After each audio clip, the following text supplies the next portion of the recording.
The people you surround yourself with. This is this is something that I've known for quite a while, and I give the advice all the time, but I never really, I guess, paid too much attention to who was that I had in my life and who I was surrounding myself with. I mean, for a long time, I kind of just stayed alone and closed off, and I didn't let anybody in. But since I started kind of opening up again and trying to make friends and be social and all that stuff. I think this is something that I overlooked for myself, and I realized that very very recently. But I guess the first thing that I had to look at is what is a friend, right? To me, I think a healthy friendship would be somebody who is happy when you're happy. Somebody, I mean, this one is kind of hard to come by, unfortunately, but somebody who's supportive when you're down to try and get you back to that happiness. Somebody who isn't trying to tear you down and belittle you every chance they get. Especially the long, like the small little jabs over a long duration, right? Just always throwing in a little comment here and there to make you feel like what you're doing or what you're saying or what you're thinking isn't valid. Those are the ones you have to pay attention to because it's not nearly as obvious, right? Especially if you think that, well, that's just how this person is. It goes unnoticed, but I'm starting to realize that if you keep people like that in your life, that just plays on your subconscious whether you realize it or not. And that's exactly why people do it. To make you to make you feel like you're worth less than you are. They want to keep you down. And that is not somebody you need or should want in your life. Doesn't matter how great of a person you think they are. If somebody's constantly trying to tear you down and knock you down and get you off of your high horse, that's not somebody you want in your life. If you have a friend or even a family member at that point in your life that feels like you're on a high horse, they're not supportive of you. In fact, I don't think they really like you all too much to begin with. But getting back to what a friend is to me, I would say somebody who is genuinely supportive of your ideas instead of always telling you why they won't. It's perfectly fine to have criticism, but that criticism should be in the form of a solution, if anything. Like if you have an idea and somebody's just going to say, oh, well, that's not going to work because of XYZ, but they don't say, if they don't have something that they can say, like, I don't know, a potential solution, or if they're not willing to work with you to come up with a solution to make your idea more viable, they just don't like your ideas. They just don't want your ideas. I mean, don't get me wrong. I've had some dumb ideas before in the past. Um, and I've had some friends who have had some really dumb ideas in the past. And so at that point, I can definitely say I, along with some of my friends, have just attacked the idea to tear it down. But from every instance that I could possibly think of, that was a bad idea. As in, that would possibly ruin their life type of idea. And so were mine. So I guess you also have to be considerate as to what the idea is, and is it going to harm you or screw up your future or what? So I mean, everything has everything's multifaceted. Let's put it like that. But all right, so someone who loves to be in your energy and you feel safe in theirs. You're not afraid to speak your mind. You're not afraid to say something that They're going to look at you sideways and think, oh, this person's crazy. If you're afraid to speak your mind around somebody because of what they might say, think, or do, then why are you around that person? I mean, outside of work or outside of, outside of any type of form where you have to be in that person's, you have to work with that person regardless. If it's a friend and you're choosing to be around that friend and you don't feel like you can speak your mind, it's probably not a friend that you should have or even worry about at that point. I mean, I think one of the big issues that I keep running into is I like to help people.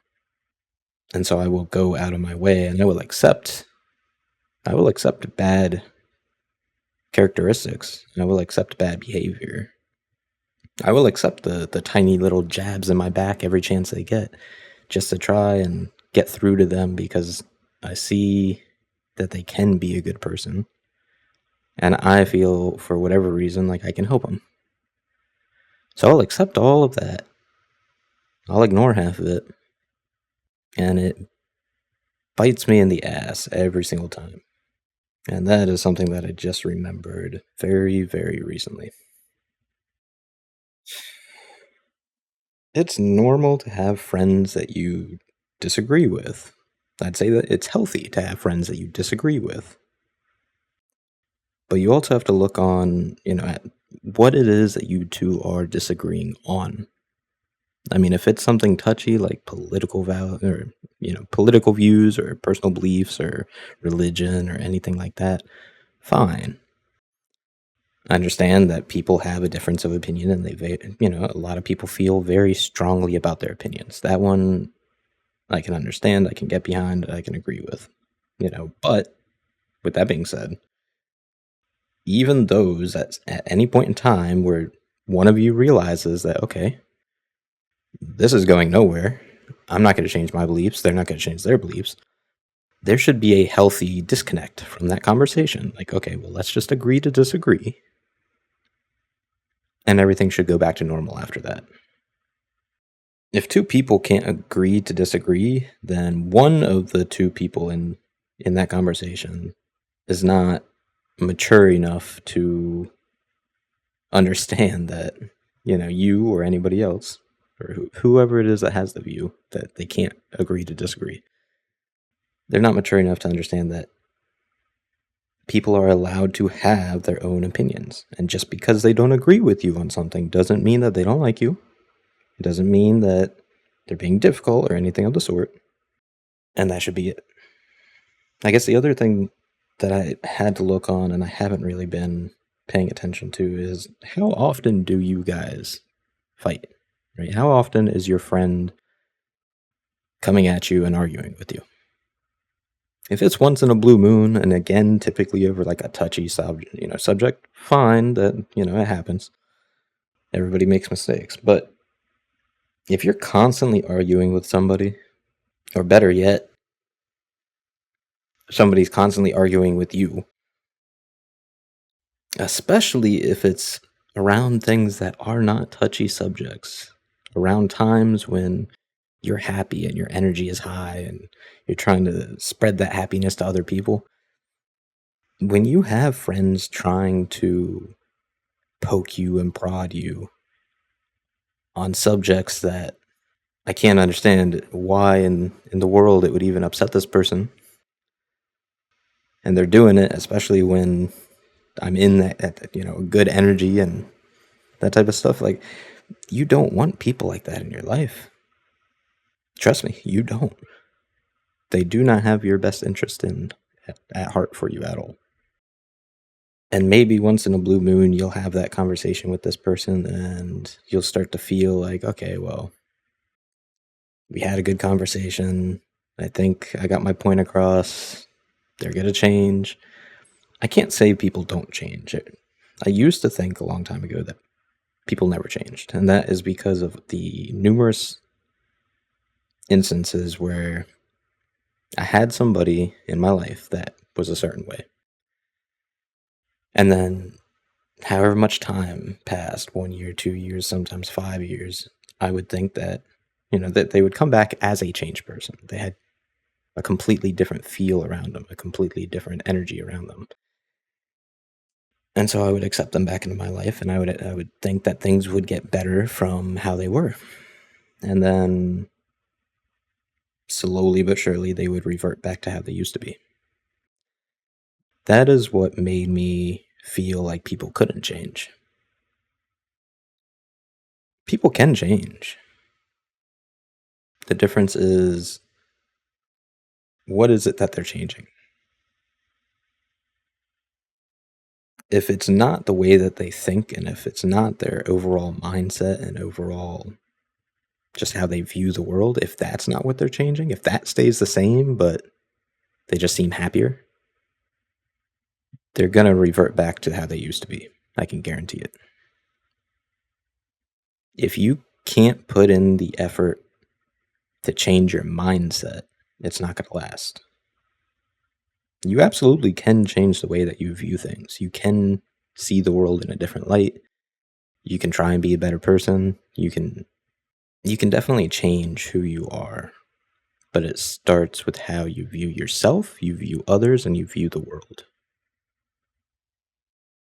If you are not willing to change those views, then you're not actually trying to change. You're putting a band-aid over it and hoping that it will last, and it never lasts.